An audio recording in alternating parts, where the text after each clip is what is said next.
में मैंने पिछली वीडियो में इस वाक्य का 2 वाक्य मैंने कंप्लीट करवा दिया था। आज के इस वीडियो में तीसरा वाक्य और चौथा वाक्य पढ़ेंगे। आइए जानते हैं तीसरे वाक्य में ललदेव क्या बताना चाहती है हमें। तो ये है हमारा तीसरा वाक्य। आइए जानते हैं इस वाक्य में कवित्री हमें क्या बतलाना चाहती है।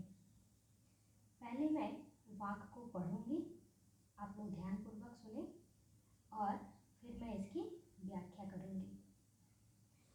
तो लाइनिंग कुछ इस प्रकार से है। आई सीधी राह से गई न सीधी राह, सुसुम सेतु पर खड़ी थी बीत गया दिन आ, जेब टटोली कौड़ी न पाई, माझी को दू क्या उतराई। आइए इस वाक्य के कठिन शब्दों को जानते हैं। आई सीधी राह, राह का अर्थ होता है रास्ता। गई न सीधी राह, राह मीन्स रास्ता। सुसुम सेतु, सुसुम सेतु, सुसुम सेतु क्या है? तो सुषुम्ना एक नाड़ी है। ओके, हमारे अंदर 72,000 नाड़ियाँ होती है, जिनमें से 10 नाड़ियाँ बहुत महत्वपूर्ण होती हैं और उनमें से 3 नाड़ियाँ सबसे ज़्यादा महत्वपूर्ण होती है, जिनका नाम है ईड़ा, पिंगला और सुषुम्ना। ईड़ा नाड़ी हमारे शरीर के बाएं ओर स्थित होती है और पिंगला नाड़ी हमारे शरीर के दाएं ओर स्थित होती है। यह नाड़ियाँ हमारे व्यक्तित्व को बताती है। ईड़ा और पिंगला जो नाड़ी है वो हर एक व्यक्ति में स्थित है। क्यों? उसके व्यक्तित्व को, और ये दोनों नाड़ियाँ क्या करती है? किसी भी व्यक्ति के व्यक्तित्व को बताती है। जैसे जिसके भी अंदर ईड़ा नाड़ी जागृत है, आप अपने नाक के पास, नाक के दोनों छिद्रों के पास यदि हाथ रखेंगे तो जिस नाक से गर्म हवा निकल रही है, जिस नाक के छिद्र से गर्म हवा निकलती है, उस व्यक्ति में वो नाड़ी जागृत होती है। जैसे एग्जाम्पल के तौर पे यदि हम समझें कि यदि किसी व्यक्ति के दोनों नाक के छिद्रों में से बाएं नाक के छिद्र से यदि गर्म हवा निकल रही है, मीन्स उसके अंदर ईड़ा नाड़ी जागृत है। ओके, उसका व्यक्तित्व, जिसके अंदर ईड़ा नाड़ी जागृत होती है, उसका व्यक्तित्व कैसा होता है? तो उसका व्यक्तित्व बहुत शांत स्वभाव का होता है। इसीलिए ईड़ा नाड़ी को चंद्र नाड़ी या स्त्रीत्व नाड़ी भी कहते हैं। अब प्रश्न ये उठता है कि क्या ईड़ा नाड़ी स्त्रीत्व नाड़ी है, इसलिए क्या वह सिर्फ स्त्रियों में पाया जाता है? तो नहीं, ईड़ा नाड़ी जो है पुरुष जाति में भी मिल सकता है और स्त्री जाति में भी। कोई पुरुष ऐसे भी होते हैं जो बहुत ठंडे दिमाग के होते हैं, उन्हें गुस्सा बहुत कम आता है, मीन्स उनके अंदर ईड़ा नाड़ी जागृत है। ओके, और पिंगला नाड़ी को पुरुषत्व नाड़ी या सूर्य नाड़ी भी कहते हैं। जिसके अंदर पिंगला नाड़ी जागृत है, उसका व्यक्तित्व थोड़ा गर्म मिजाज का होता है, वो गुस्से वाला होता है। तो उसके व्यक्तित्व को देख करके या अपने नाक के छिद्रों से आ रही गर्म हवा को देखकर हम पहचान सकते हैं कि अभी उसके अंदर कौन सी नाड़ी जागृत है, ईड़ा नाड़ी जागृत है या पिंगला नाड़ी जागृत है। अब हम लोग आते हैं सुषुम्ना नाड़ी में। तो ये सुषुम्ना नाड़ी क्या है? तो जब किसी व्यक्ति के दोनों छिद्रों से, दाएं और बाएं दोनों ही छिद्रों से गर्म हवा निकले, तब उसके अंदर सुषुम्ना नाड़ी जागृत हो जाती है। पर इस नाड़ी को जागृत करना हर व्यक्ति के वश की बात नहीं होती। इसे जागृत करने के लिए कठिन साधना करना पड़ता है, ध्यान साधना करना पड़ता है, तब जाकर के किसी व्यक्ति की सुषुम्ना नाड़ी जागृत होती है। और ऐसी मान्यता है कि जब किसी व्यक्ति के अंदर सुषुम्ना नाड़ी जागृत हो जाती है, वह व्यक्ति जो है अन्य व्यक्तियों से अलग हट जाता है। मीन्स सुख के समय में ना उसे ज़्यादा खुशी का अनुभव होता है और दुख के समय में ना ज़्यादा वह दुखी होता है। उसके अंदर और एक क्वालिटी ये आ जाती है कि वह जो है भविष्य को जानने लगता है, उनमें भविष्य को जानने की शक्ति आ जाती है और उसमें इतनी शक्ति आ जाती है कि वह जो उसका मन चाहता है वह उसे मिल जाता है।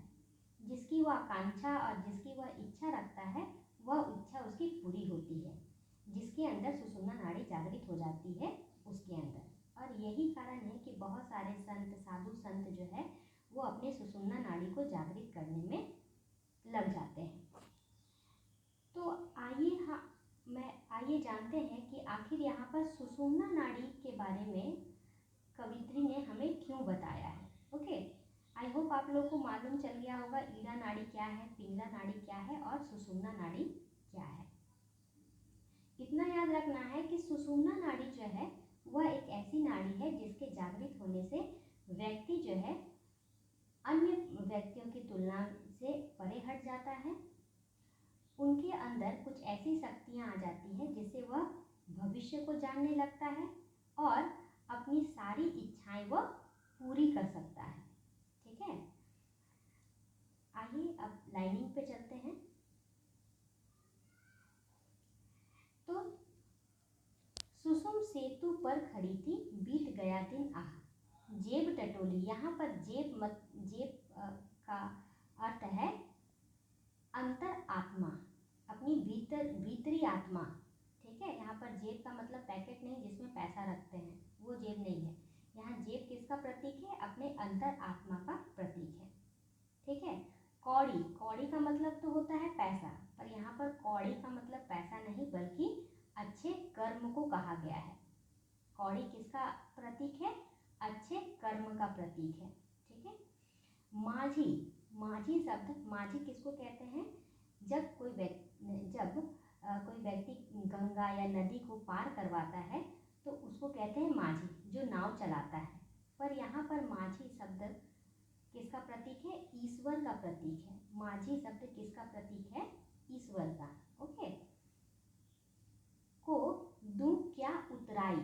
उतराई का मतलब होता है जैसे हम लोग बोलते हैं ना, बस में हम लोग चढ़ते हैं तो जहाँ हम लोग क्या देते हैं, उनको पैसा देते हैं, भाड़ा जिसको कहते हैं, है ना। तो उसी तरह यहाँ पर उतराई का मतलब होता है किसी भी चीज़ का दाम देना। ठीक है, आइए अब इस वाक में कवित्री हमें क्या बतलाना चाहती है उसको हम लोग गहराई से जानते हैं।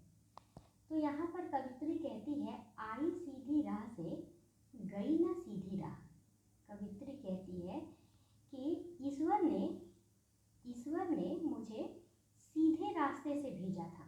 मीन्स जब मैं इस धरती पर आई थी तब मेरे अंदर ना कोई दिखावा था, ना छल कपट था, ना ढोंग था, ना आडंबर था, कुछ भी नहीं था। मतलब एकदम सीधे और सरल स्वभाव की थी जब ईश्वर ने मुझे यहाँ भेजा। तो ईश्वर, यहाँ पर कवित्री कहती है कि ईश्वर ने मुझे सीधे और सरल मार्ग से भेजा था, गई ना सीधी राह। पर कवित्री कहती है कि ईश्वर ने तो मुझे सीधे और सरल मार्ग से भेज दिया, पर इस संसार में रहते हुए मैंने अपना मार्ग बदल दिया। मीन्स मैं अपने मार्ग से भटक गई। मैं सीधे रास्ते, ईश्वर को पाने के लिए मैंने सीधे रास्ते को नहीं बल्कि आडंबरों को, ठीक है, दिखावे को, तंत्र विद्या सीखने में, ठीक है, इन सभी चीज़ों में अपना समय बिता दिया। अर्थात मैं अपने मार्ग से भटक गई। ठीक है, आगे क्या बोलती है? सुषुम सेतु पर खड़ी थी, बीत गया दिन आह। कवित्री कहती है कि मैंने अपना पूरा जीवन सुषुम्ना नाड़ी को जागृत करने में लगा दिया। जैसा कि मैंने अभी आप लोग को बताया था कि जो भी व्यक्ति अपने अंदर सुषुम्ना नाड़ी को जागृत कर लेता है उसमें इतनी शक्ति आ जाती है कि वह अपनी इच्छाओं को पूरा कर सकता है। इसलिए कवित्री भी क्या करने लगी, सुषुम्ना नाड़ी को जागृत करने लगी ताकि उसके अंदर जो इच्छा थी, ईश्वर से मिलने की इच्छा थी, वह पूरी हो सके। पर हुआ यूँ कि सुषुम्ना नाड़ी को जागृत करने में उनका सारा उम्र बीत गया। ठीक है, क्योंकि सुषुम्ना नाड़ी जागृत करना हर व्यक्ति के वश की बात नहीं है और 2-4 दिन की, महीना भर की, साल भर की बात नहीं है। इसके लिए लाखों करोड़ों वर्ष जो है लग जाते हैं।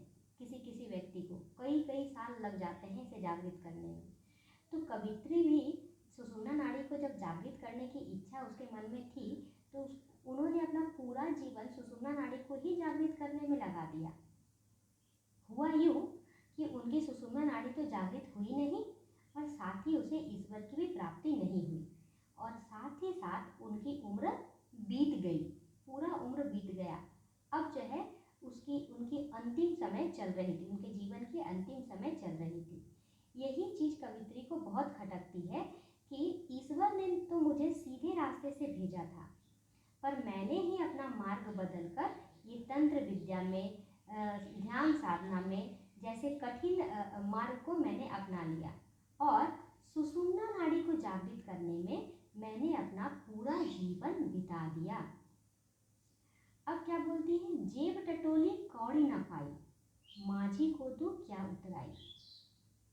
अब यहाँ पर बात आती है कि जब हमें ईश्वर इस भव सागर, संसार रूपी सागर से जब पार करवाते हैं तब ईश्वर को मीन्स माझी अर्थात ईश्वर को हमें कुछ उतराई देना पड़ता है।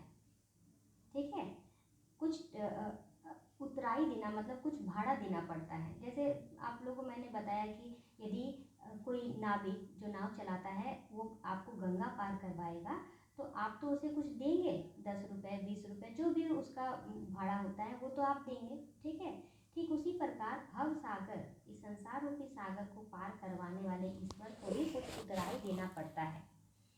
तो क्या ईश्वर उतराई में पैसे लेंगे?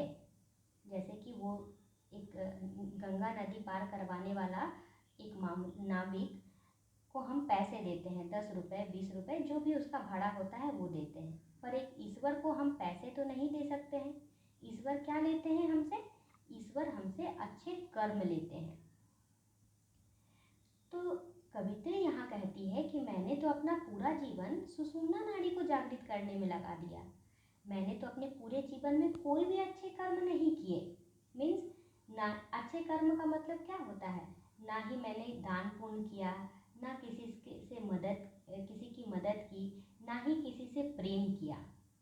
ये है अच्छे कर्म। अच्छे कर्म मतलब किसी को दान देना, किसी की सहायता करना, किसी की मदद करना, किसी से प्रेम करना, अपनी जिम्मेदारी को निभाना, ये है अच्छे कर्म। ठीक है, पर कवित्री जो है अपनी सुषुम्ना नाड़ी को जागृत करने में लग गई थी। मीन्स चुपचाप बैठकर ध्यान साधना करती थी, जिस कारण वह ये सारे काम नहीं कर पाई, ना दान पुण्य कर पाई, ना किसी की मदद कर पाई, ना किसी से प्रेम कर पाई। ठीक है, मीन्स उन्होंने कोई भी अच्छे कर्म नहीं किए। अब कवित्री को इस बात की चिंता हो रही है कि जब ईश्वर मुझे इस भव सागर से पार करवाएंगे तब मैं उन्हें क्या उतराई दूंगी, क्योंकि मेरा जेब तो खाली है। जेब टटोली कौड़ी ना पाई, मीन्स मेरा जेब तो खाली है। मेरी आत्मा, मेरी अंतर आत्मा तो मैंने तो कोई अच्छे कर्म किए ही नहीं, तो मैं ईश्वर को आखिर क्या दूंगी उतराई के रूप में।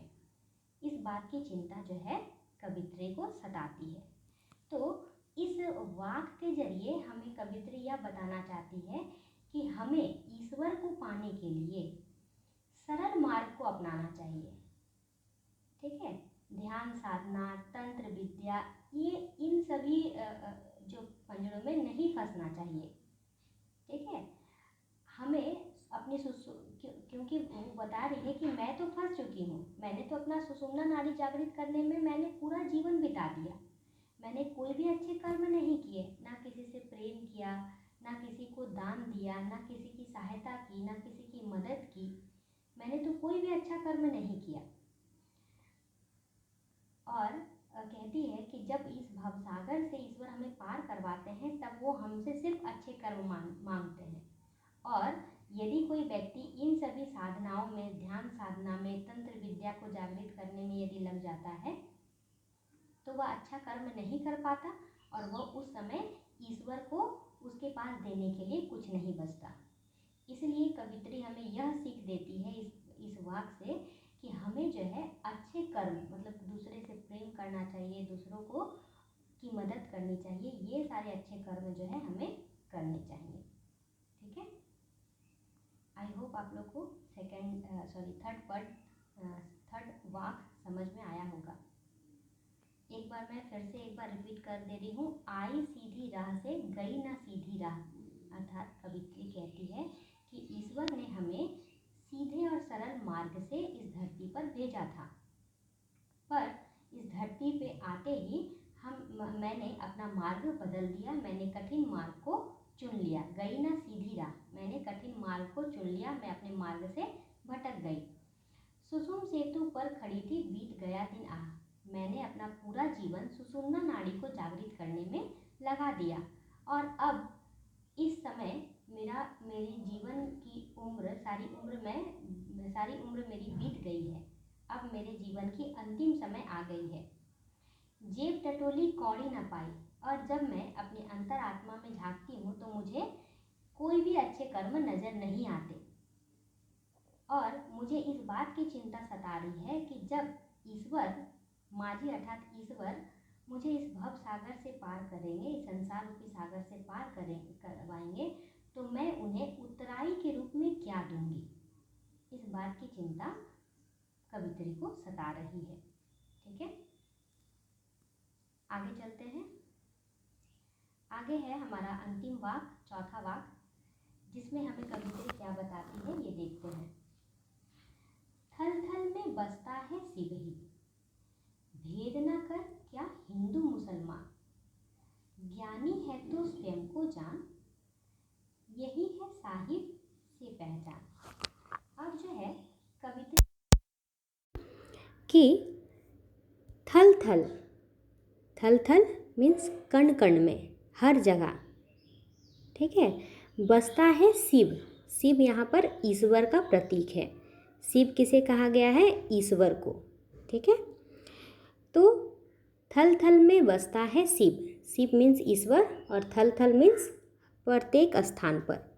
भेद न कर क्या हिंदू मुसलमान, हिंदू और मुसलमान, ज्ञानी है तो स्वयं को जान, यही है साहिब, साहिब अर्थात ईश्वर। साहिब यहाँ किसे कहा गया है? ईश्वर को। तो कवित्री हमें क्या बताती है कि शिव जो है, भगवान जो है, ईश्वर जो है, वो हर कण कण में बसते हैं, हर जगह विद्यमान है। भेद न कर क्या हिंदू मुसलमान, हे हिंदू, हे मुसलमान, तुम ईश्वर पर भेद मत करो। ईश्वर के स्वरूप को लेकर, ईश्वर के स्वरूप को, ईश्वर के गुण को लेकर तुम भेद मत करो। ज्ञानी है तो स्वयं को जान, यदि तुम सच्चे ज्ञानी हो तो तुम क्या करो? अपने आप को जानो, स्वयं को जान, अपने आप को जानो, यही है साहिब से पहचान।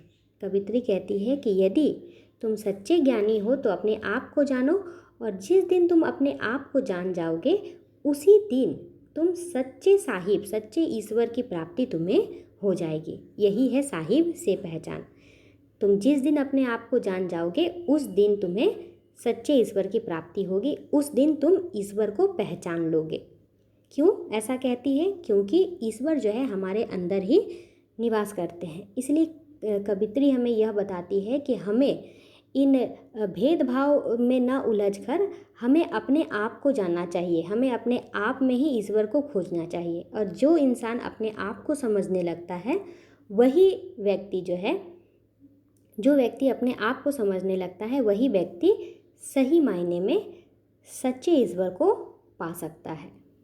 ओके, आई होप आप लोग को समझ में आया होगा ये चौथा वाक्य भी। तो चौथा वाक्य हमें क्या क्या ज्ञान देता है, क्या सीख देता है? हमें यही सीख देता है कि हिंदू और मुसलमान को भेदभाव न करके अपने आप को जानना चाहिए। जो व्यक्ति अपने आप को जान लेता है वही व्यक्ति सच्चे ईश्वर को प्राप्त कर सकता है। ओके। अच्छा, तीसरे वाक्य में हमें क्या बतलाना चाहती है? तीसरे वाक्य में हमें कवित्री यह बतलाना चाहती है कि हमें जो है ईश्वर को पाने के लिए कठिन मार्ग को ना अपनाकर सरल मार्ग को अपनाना चाहिए। मीन्स दूसरों से प्रेम करना चाहिए, दूसरों की मदद करनी चाहिए, दूसरों की सेवा करनी चाहिए।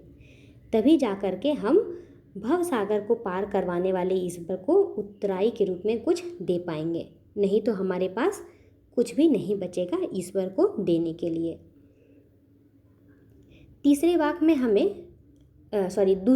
में हमें कवित्री जो है समभावी बनने की सीख देती है। समभावी किस व्यक्ति को समभावी कहते हैं? तो जो व्यक्ति योग और वैराग्य इन दोनों के बीच के मार्ग को अपनाता है वही व्यक्ति समभावी होता है। ठीक है, तो यहाँ पर हमें क्या सीख देती है कवित्री? समभावी बनने की सीख देती है।